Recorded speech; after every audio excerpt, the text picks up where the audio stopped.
I just got done watching Mike Flanagan's brand new horror series that comes to Netflix this week. Well, actually today as the embargo lifts, and that is titled The Midnight Club. This follows a group of 5 terminally ill patients at Bright Cliff Hospice who begin to gather together at midnight to share scary stories. But along the way at this Bright Cliff Hospice, there seems to be a more sinister thing happening beneath the surface. Now, I love Mike Flanagan. This guy has just turned in banger after banger, and when we talk about greatness, Midnight Mass is probably one of my favorite things that has ever come out into the horror realm within the last decade. And what he gave last year absolutely transitioned my life, and I just love that series so much. Haunting of Hill House, Haunting of Bly Manor, I love too. Dr. Sleep, Gerald's Game, the list can go on and on from there. So the expectations for the Midnight Club were quite high. I stayed away from all the trailers like I do most of his movies and shows, just so that way I can go in with like a clear expectation. And this is the first series of his where I just go and I say, I wanted a little bit more from it. It's not bad though, and let me really rephrase that. This is not a bad show, nor is it a great show. This is a good, solid first season of television, and maybe if I went into the series knowing that it's probably going to be getting a season 2, because the way the season ends, and we're not talking spoilers, it ends in a way that is, well, there better be a season 2, and I'll say that for sure. Also, this series has 2 awesome ideas. One about this whole entire hospice and kind of the creation around it and what is kind of going on there, as well as these scary stories. And those are some of where my issues lie, and we're going to talk about those because, again, I like this series. I liked it a lot, but maybe I just had my expectations pretty damn high because I love everything that Mike Flanagan goes about, and this is really much the first thing that he's ever done that I truly don't love too much. Again, I still like it, and I definitely want to hear your guys' thoughts down below. Make sure to leave your thoughts all down there, as well as make sure to hit that like and subscribe button. If you love talking movies, TV, this is certainly the right channel for you guys, and I really do appreciate you guys clicking on this video. Diving right into this, with all my videos, I love starting to talk with the good aspects of it all, and the performances are absolutely stellar in here. I think that is actually one of the best aspects about this entire series, is truly the performances and everything that they are able to bring about in here. First off, our main character, played by Iman Benson, is great.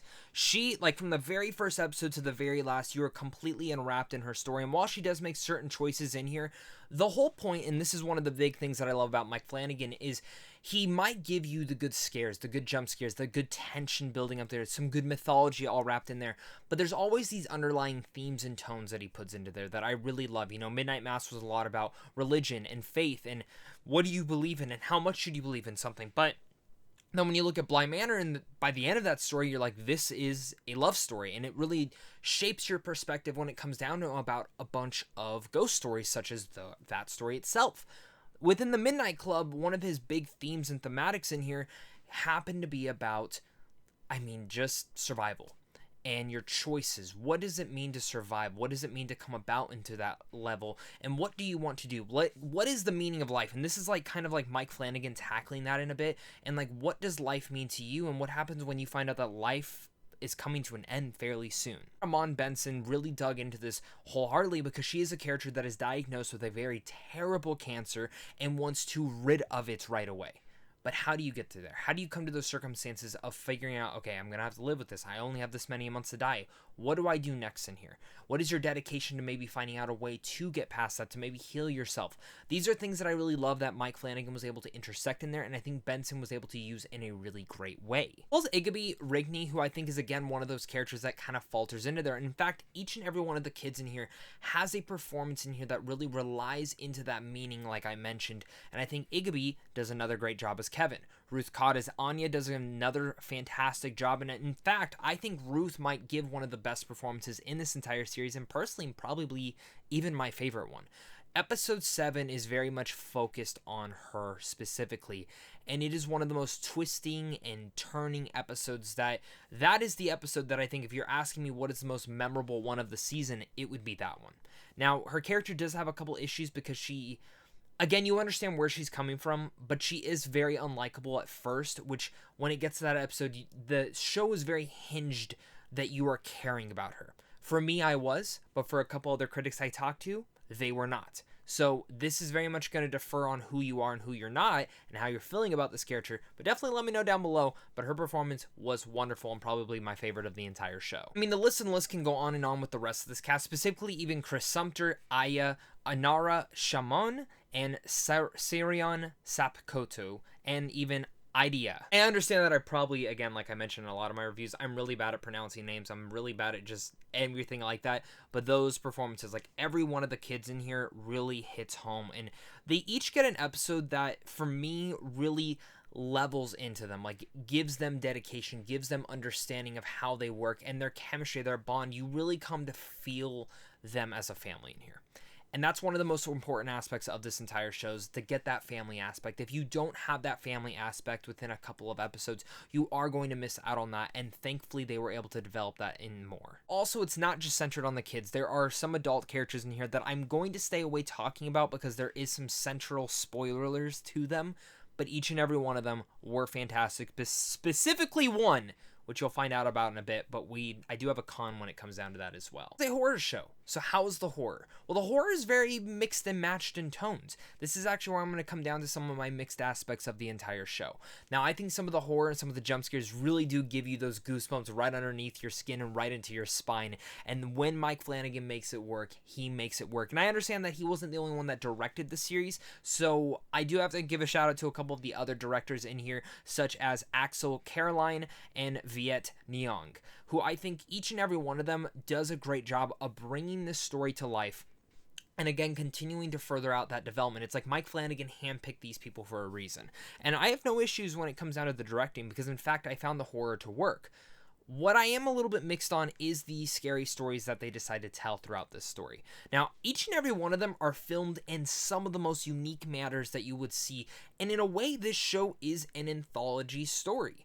Most of the time, for 30 minutes per episode, they are telling a story that is relying on them, that maybe relates to something that's personal to them or something that they're coming up that relates to their lives. And you clearly can see that, and I love how they were able to develop them. And while each of them very much are horror related, there's always a sense of a thematic here, like sci-fi in this one, maybe a psychological nature in here, maybe an old 30s horror show here. All of these things really mix and match and again bring this tone to life that is very unique.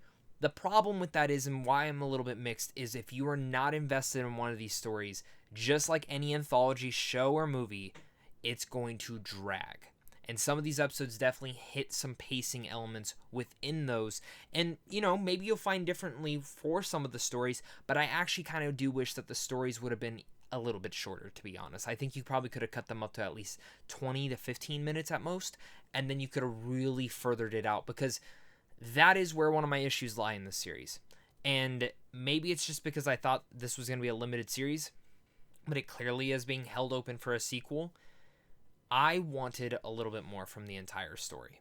Now, it's like they had two great ideas. They had an anthology storyline they wanted to do, and they had this whole mythology about Bright Cliff and everything kind of going on in there, and everything centering in there. Both can be interesting at times, but for 85% of the show, I just wanted them to focus on the Bright Cliff Hospice. And I found that the scary story element worked to develop some of these characters, but when some of the stories are a little bit lackluster personally for me and not fully investing, and it's like, yes, it's cool to get invested in these characters, but the story they're telling isn't fully for me. There's a cool sci-fi one towards the back half that I thought was freaking awesome, but I wanted a little bit more of that, and I wish they would have dove into that more. But for me, that is The Midnight Club. The Midnight Club is a good, solid show that has one layering issue, which is, and it's probably going to be in the minority for just me, but I felt like they should have either focused on one or the other. Now, I understand that this series is based on a book. I've never read the book, so maybe the book's the exact same way, but when it comes down to adapting it, I do wish they would have gone one or the other way. Because some of the stories, like I mentioned in my mixed aspects, some are awesome and so unique, and others drag the pacing to a halt, which really is my big mixed aspect, is some of the pacing within the show. The horror is there, the characters there, the thematics that Mike Flanagan weaves throughout all of his writing, and all the directors that are involved with this really bring this story to life. I overall enjoyed The Midnight Club, but it's certainly not one of my favorite things that Mike Flanagan has done, sadly, and it made me leave wanting more. And maybe the second season, if it does get greenlit for a second season, will provide me with that more feeling. But even with the way it ended, and I liked the way it ended, I felt like the entire time I watched it, there was just something that was not clicking fully for me for the show. And as it went on and on, there were some episodes where I was like, this episode's excellent, and then the next episode I'd be like, yeah, that was good. That was fine. It's kind of how I feel about this series. So with all that said, I'm gonna give the Midnight Club a B-. Thank you once again, guys, for watching this. You guys are really the best. Make sure to leave your thoughts down below. And again, we're heading into the Halloween season, so let me know what your favorite Mike Flanagan film, short, movie, whatever it is. Let me know down below. I'll have a short ranking later this week as well. So if you're interested in seeing that and seeing my favorite Mike Flanagan stuff, make sure to check that out. But of course, until next time, stay classy.